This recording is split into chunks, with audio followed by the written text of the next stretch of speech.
Boa tarde a todos. Que a paz do Divino Mestre Jesus nos envolva a todos. Que nós possamos, nessa tarde, lembrar de Jesus como uma carta viva que Deus nos enviou para que nós ouvíssemos a sua voz. O Verbo se fez carne e habitou entre nós. Deus, na sua magnânima bondade e misericórdia, nos envia um Espírito que já atingiu a perfeição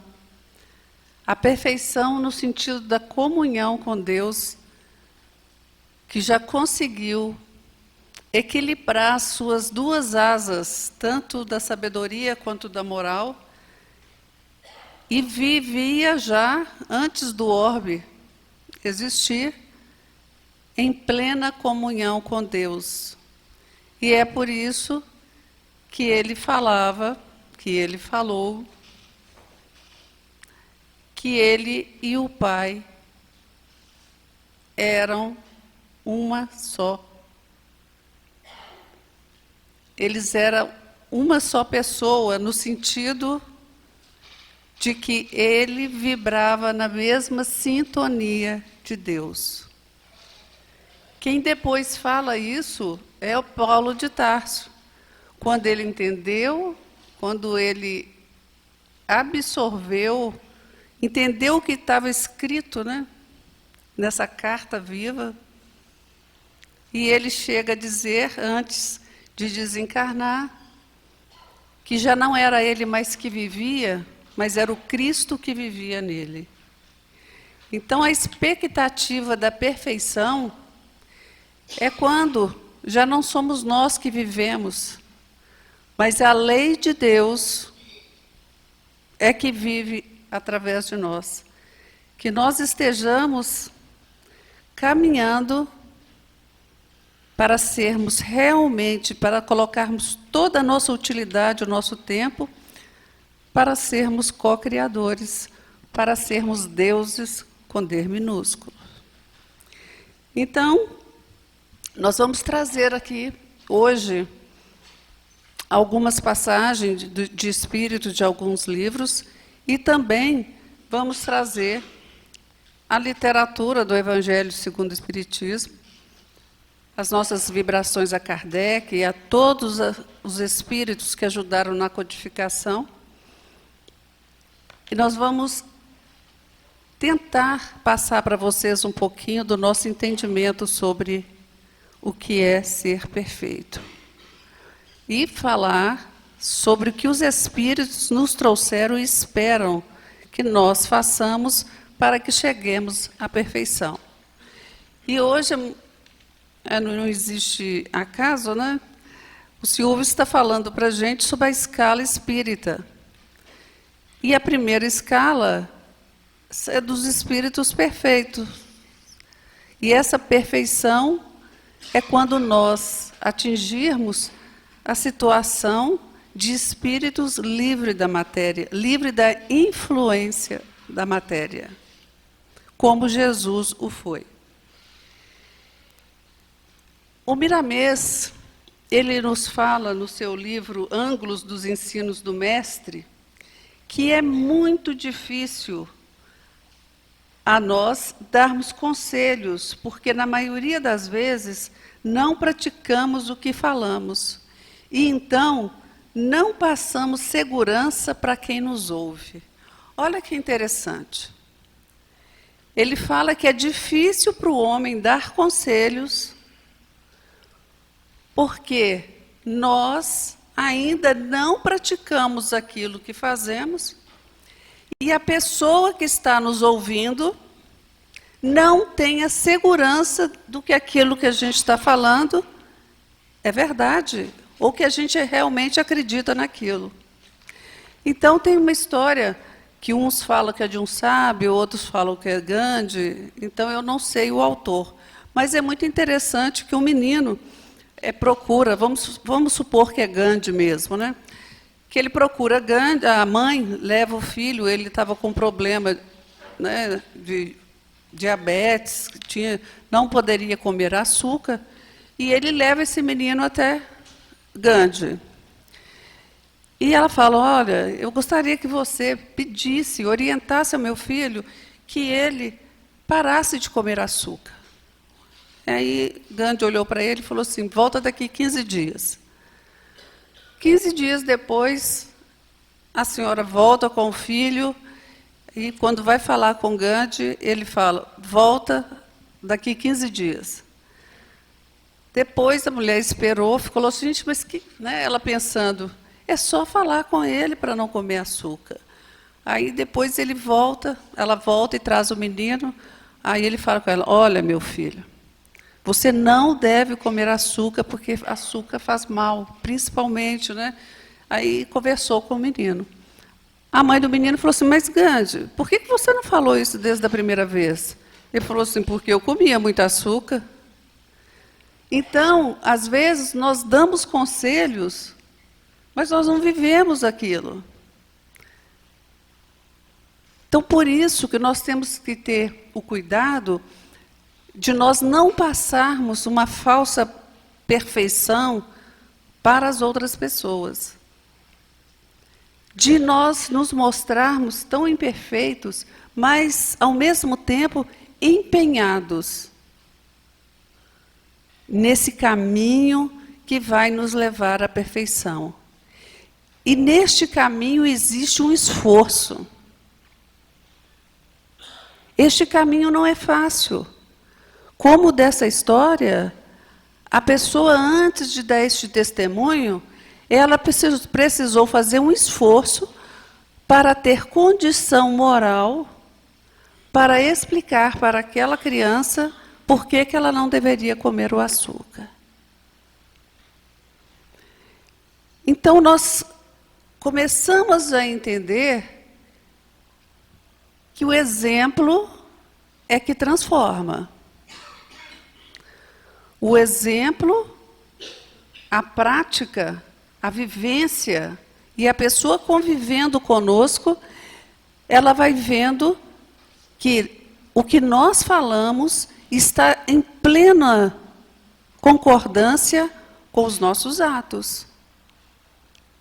Por isso que Miramês nos fala sobre essa dificuldade que nós ainda temos.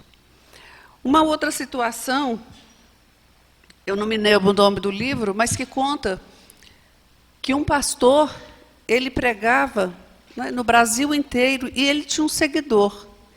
E esse homem, todos os lugares que ele ia, mesmo fora do estado onde que ele morava, da cidade, esse homem estava lá. E durante muitos anos, ele ficava até com medo, achando que esse homem estava perseguindo. Mandava as pessoas que o acompanhavam ficar de olho, né? E esse homem ali quietinho, sempre ouvindo o que o pastor estava falando. Passa-se muitos anos, esse homem desencarna, e mais tarde o pastor desencarna. Quando o pastor chega no plano espiritual, ele vê aquele homem num estágio excelente. E os espíritos o encaminha para um local inferior ao daquele que ficava na plateia. Ele fala, mas como assim? Eu era o pastor, eu era o orador, eu ensinava. Ele falou, pois é, você ensinava e não praticava. Ele ouviu tudo que você falou e pôs em prática. Então, esse desenvolvimento intelectual, esse desenvolvimento moral, tem que andar juntos para que nós possamos também nos tornar cartas vivas do Evangelho, verdadeiros discípulos. Aí Jesus, lá em Mateus, ele nos convida, no capítulo 23, a outra reflexão, quando ele fala: os doutores da lei e os fariseus têm autoridade para explicar a lei de Moisés. Tudo que eles vos mandam, deve aceitá-lo e pô-lo em prática, mas não imitem o que eles fazem. É que eles dizem uma coisa e fazem outra. Então, Jesus, já naquela época, 2023 anos atrás, aproximadamente, Jesus já nos explicava sobre essa importância de vivermos o que pregamos. De sermos um exemplo, de sermos discípulos verdadeiros de Jesus, através do nosso comportamento. E isso começa através da nossa modificação do pensamento, do sentimento, do nosso falar e a consequência do nosso agir, que essa explicação está no livro Vinha de Luz, Caridade Essencial. Quando Emmanuel nos convida a fazer a primeira caridade, a caridade essencial é quando eu faço comigo. Aquela caridade que eu devo a mim. Porque para eu amar o outro, eu tenho que me amar. Eu tenho que envolver o outro nas melhores energias, mas eu tenho que ter energias boas para envolver o outro. Então, ele fala que nós devemos modificar os nossos pensamentos, essa transformação, essa renovação. Ele nos convida a renovarmos todos os dias, e modificando a nossa tela mental, buscando as melhores fotografias, né? Vamos considerar a mente como um alvo de fotografia, vamos buscando as melhores fotografias, vamos buscando os melhores sentimentos, vamos falar dos melhores momentos, das coisas mais belas, e, consequentemente, o nosso agir vai ser um agir no bem. Vamos também começar a ser cartas-vivas do Evangelho, porque nós vamos estar pregando aquilo que nós sentimos. Neste capítulo 17, maravilhoso, como toda a obra, né, de Jesus, que Jesus trouxe, e depois ele nos prometeu o Consolador prometido, e nós espíritas consideramos o Espiritismo como a terceira revelação. Ele vem tirar o véu daquilo que estava obscuro, daquilo que nós não tínhamos condições ainda de entender naquela época. Por isso que ele falava com os discípulos: olha, aos outros eu falo em parábola, mas para vocês eu posso falar de outra forma. Então, na intimidade, ele conversava de outra forma com os discípulos. Mas para a multidão, ele ainda não tinha condição de fazê-los entender, porque eles ainda estavam em um grau evolutivo diferente. E Jesus era misericordioso, é misericordioso, como a lei de Deus. E é interessante que no Caracteres da Perfeição, a primeira mensagem que Kardec traz é lá em Mateus, no capítulo 5, no versículo 44. Característica da perfeição: amai aos vossos inimigos, fazei o bem àqueles que vos odeiam e orai por aqueles que vos perseguem e vos caluniam. Pois, se amais apenas aqueles que vos amam, que recompensa tereis? Os publicanos também não fazem? E se apenas saudardes vossos irmãos, o que fazei mais que os outros? Os pagãos não fazem o mesmo? Sede, pois, perfeitos como o vosso Pai Celestial é perfeito. Então, Jesus nos convida a ascender, a estar acima daquilo que os espíritos que ainda estavam em aprendizado naquela época, ele falando para os discípulos, é como falando para a gente hoje. Nós temos que observar o nosso irmão como um irmão que está no caminho, mas ele está um pouquinho mais atrasado. Mas sempre nos lembrarmos que nós já estivemos lá. que nós já passamos por esse caminho. E entender que mesmo com um pouquinho de conhecimento que nós temos, com um pouquinho, ínfimo esforço que nós fazemos todos os dias, nós ainda temos muita dificuldade de dar conselhos, como o Miramês fala. De sermos aqueles que influenciam bem as outras pessoas. Mas como Kardec nos convida, tudo, desde quando nós fomos criados, centelhas divinas, no processo todo da evolução, até chegarmos nos seres, os espíritos, com sua individualidade, nós fomos aprendendo, fomos grafando em nossa consciência, fomos dilatando, aliás, a nossa consciência, porque Deus já colocou ali em nós, grafado nessa consciência, a sua existência. Então, no Livro dos Espíritos, Kardec pergunta: onde está escrito a lei de Deus? Na consciência. Então, ele não nos deixou órfãos nem no princípio.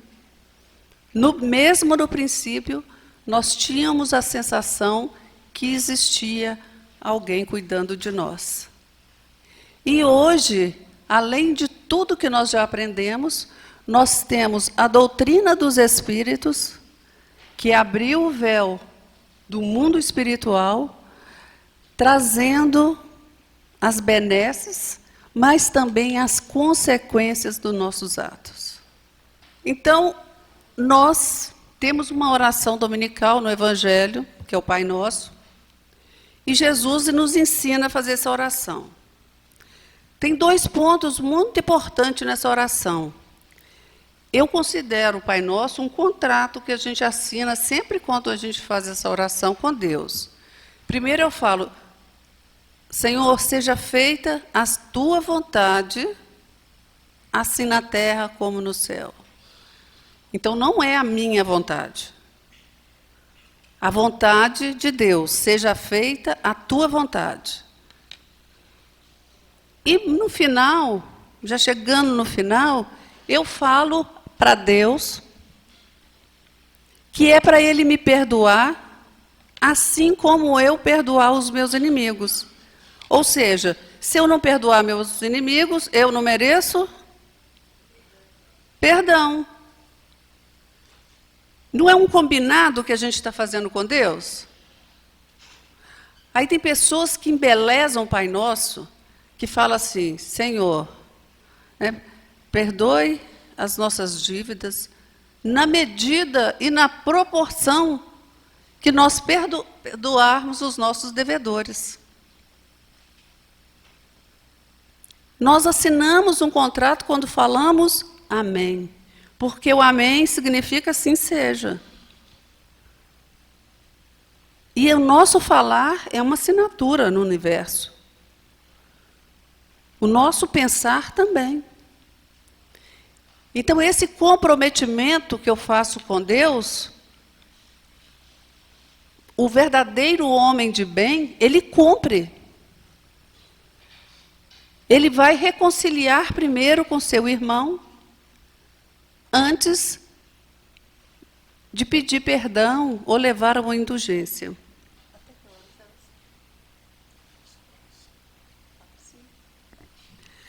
Então, esse homem do bem, o homem de bem, ele vai fazendo as suas transformações e nós vamos entendendo que já está tudo ensinado para a gente. Nós temos que tirar o espírito da letra. Nós precisamos nos instruir, como nos pede o Espírito de Verdade, no capítulo 6. Ele traz um novo ensinamento. Ele fala: Espíritas, um novo ensinamento eu vos trago. Amai-vos e instruí-vos.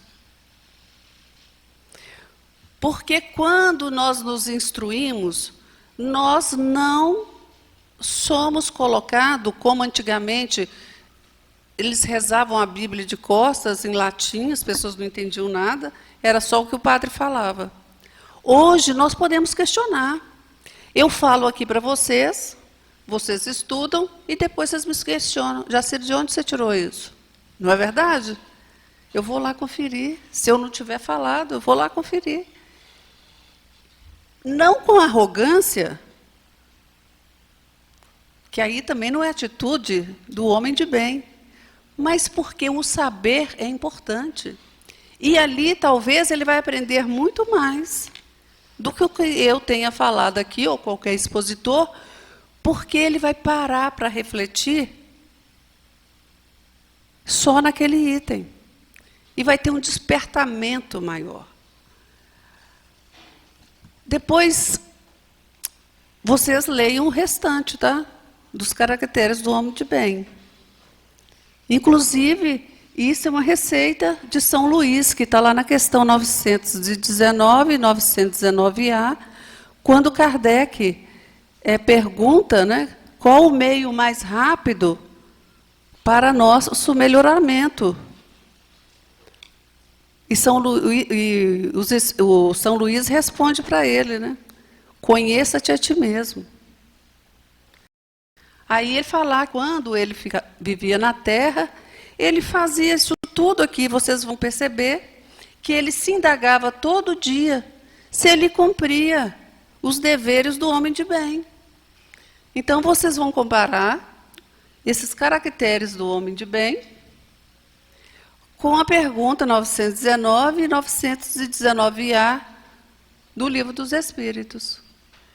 Vocês vão ter duas pérolas, o Livro dos Espíritos e o Evangelho,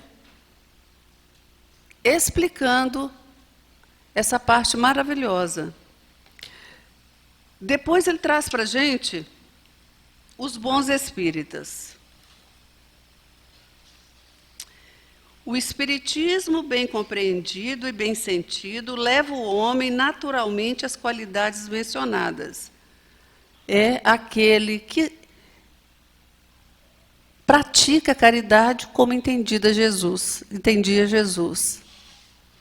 Benevolente, indulgente e perdoando. Que caracterizam o verdadeiro espírita, o verdadeiro cristão, pois um e outro são a mesma coisa. Isso é muito sério, gente. Porque fala que o verdadeiro cristão, o verdadeiro espírita, é o verdadeiro cristão. Porque o espiritismo, ele nos traz os ensinamentos de Jesus, as leis de Deus, de uma forma que é difícil de não entendermos, para que nós pratiquemos. Então, para nós falarmos que somos verdadeiramente cristãos e espíritas, nós devemos pensar já em pegar pelo menos um parágrafo desses caracteres do homem de bem, para a gente começar a praticar. Isso não é para assustar ninguém. A Bíblia não é para assustar, o Evangelho não é para assustar. Os livros espíritas, a obra espírita não é para assustar, é para alertar. É para aconselhar. Porque eles podem nos aconselhar. Porque são os espíritos que já experimentaram o que nós estamos experimentando hoje. E venceram. Ele continua, o Espiritismo não estabelece nenhuma ordem moral, mas facilita ao homem a compreensão e a prática moral do Cristo, dando a fé inabalável e esclarecida àqueles que duvidam ou vacilam. Então, nós que duvidávamos ou vacilávamos, ou que duvidamos e vacilamos ainda, o Espiritismo, ele nos dá a fé inabalável. Aquela fé raciocinada, que toda lei toda ação tem uma consequência de acordo com a lei, imutável, as leis de Deus. Não existe uma lei para mim e uma lei para o Elcio. a lei é a mesma, ela é imutável. O que vai diferenciar é o merecimento. Então, ele vem trazendo essas informações dos bons espíritos. Então, nós precisamos já entender o que fazer para ser cristão. Falei, eu sou cristão e eu sigo a Cristo. Tá, mas você pratica?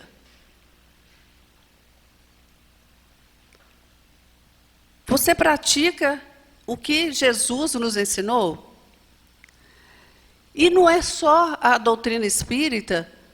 Se não tivesse a doutrina espírita ainda, nós poderíamos ainda ser homens de bem. Porque Gandhi, quando ele teve contato com o Evangelho de Jesus, quando ele conheceu Jesus, encarnado aqui na Terra, lógico, né, gente? Porque ele também era um discípulo de Jesus. Ele era hindu, ele não era cristão. Ele falou que se todas as outras obras se perdessem e ficassem só o Sermão do Monte, que nada teria perdido. E ele utiliza Jesus, né, ele utiliza desse aprendizado em outro momento em que ele foi esbofeteado por um soldado inglês, enquanto a Índia era colônia. Ele foi esbofeteado 2 vezes e se levantou em silêncio. E o soldado pergunta para ele, quem te ensinou a ser covarde? Ele falou, foi esse que você traz a figura no seu crucifixo, no seu peito, que era Jesus. Então o soldado chora. Porque Jesus, ele vem mostrar para nós, não que nós sejamos fracos, porque ser cuidadosos, ser mansos, pacíficos, é considerado como fraco, como fraqueza. Mas precisa muita coragem para levar um tapa no rosto, ou um soco, e não revidar, vocês não acham? Tem que ter mais coragem para receber esse soco e não revidar do que esbofetear. Muito mais coragem. Quando nós aprendemos com Jesus que nós temos que ser firme, nós temos que ser firme naquilo que nós acreditamos, no que Jesus nos ensina. Ele não quer que nós sejamos ovelhinhas ali pastando, o pastor leva para lá, leva para cá. Não, ele quer que a gente questione. Ele quer que nós entendamos o processo, de onde nós viemos, o que nós fazemos aqui e para onde nós vamos. E a gente só vai fazer isso através do Evangelho de Jesus, porque ele nos ofertou falando que ele é o caminho, a verdade e a vida. E ninguém chegaria ao Pai se não fosse através dele. Ele que era a própria carta viva, ele era o próprio Evangelho, ele era a própria lei de Deus encarnada para nos ensinar como conseguir passar pelas dificuldades. Como nós estamos chegando já ao fim, e eu convido vocês a lerem esse capítulo 17.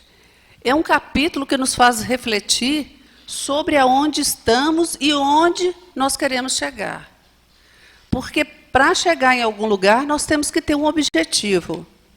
Nós temos que definir qual que é o nosso objetivo aqui, como espíritas, como cristãos, em treinamento. Né? Nós estamos em treinamento. Nós estamos nos esforçando. Com certeza, nós já somos um pouquinho melhores do que éramos. O ano passado, semana passada. Né? Porque nós vamos estudando, vamos aprendendo com os outros colegas, com os outros estudos, vendo vários amigos praticar incessantemente a caridade, e nós vamos mudando os nossos hábitos, vamos treinando. Eu trouxe para vocês aqui uma história do livro Jesus no Lar, Francisco Cândido Xavier, pelo espírito de Néio Lúcio, as nossas vibrações de amor aos dois. Alguns dos discípulos, Tiago, filho de Alfeu, por exemplo, ele ficava com várias dúvidas, né, sobre praticar o Evangelho, porque ele fala que é quase impossível praticar as lições da Boa Nova no mundo avesso à bondade, à renúncia e ao perdão, né? A maioria das criaturas comprazem na avareza e no endurecimento. Então, prestem atenção, os próprios discípulos se sentiam, às vezes, com dificuldade de entender aquilo que Jesus estava falando. Então, Jesus conta uma história para eles, que tinha um homem que tinha uma habilidade quase celestial de tocar a harpa. Ele tocava tão bem que vinham homens, né, vinham famílias de vários outros reinos para ouvi-lo. É uma parábola, né? Ele vinha e ele tocava maravilhosamente bem.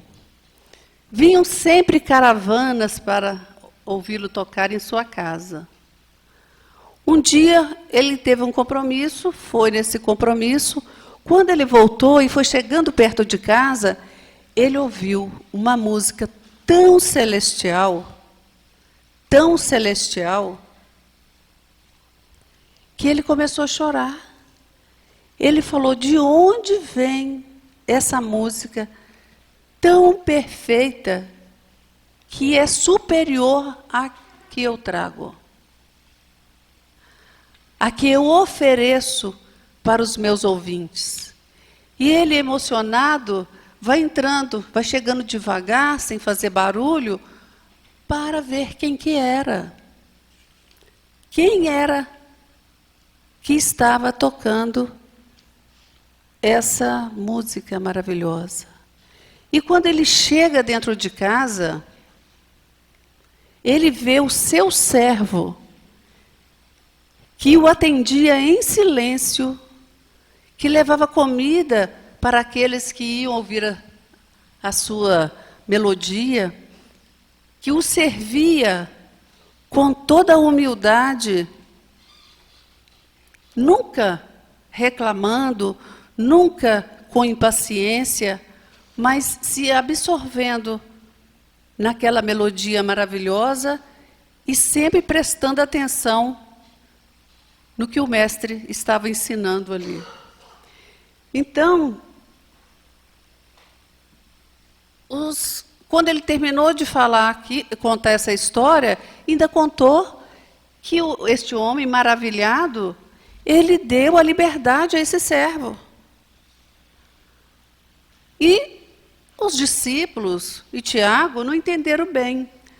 Aí Jesus, ele fala, diante da estranheza, né, dos discípulos, fala: a aquisição de qualidades nobres é a glória infalível do esforço. Todo homem e toda mulher que usarem as horas de que dispõem na harpa da vida, correspondendo à sabedoria e à beleza com que nosso Pai se manifesta em todos os quadros do mundo, depressa lhe absorverão a grandeza e as sublimidades, convertendo-se em representantes do céu para seus irmãos em humanidade. Quando a criatura, porém, somente trabalha na cota de tempo que lhe é paga pelas mordomias da terra, sem qualquer aproveitamento das largas concessões de horas que a divina bondade lhe concede no corpo, nada mais receberá além da remuneração transitória do mundo. Então é belíssimo quando nós aprendemos com o nosso mestre e utilizamos, né, e começamos a tocar essa harpa da vida, que é colocar o Evangelho em prática. E nós estamos num tempo de renovação e esperança. Para terminarmos, eu gostaria de convidar vocês para que nós nos renovemos em Cristo e tenhamos a esperança de sermos verdadeiros espíritas, verdadeiros homens de bem, para que não demore tanto, né? Para estarmos em comunhão com Jesus e com o nosso Pai que nos criou. Eu agradeço muito a atenção de vocês, a caridade de me ouvirem. Obrigado por nos convidar e que possamos aprender e renovar a cada dia. Muito obrigada, boa tarde. Obrigada, Jacira. Nós agradecemos.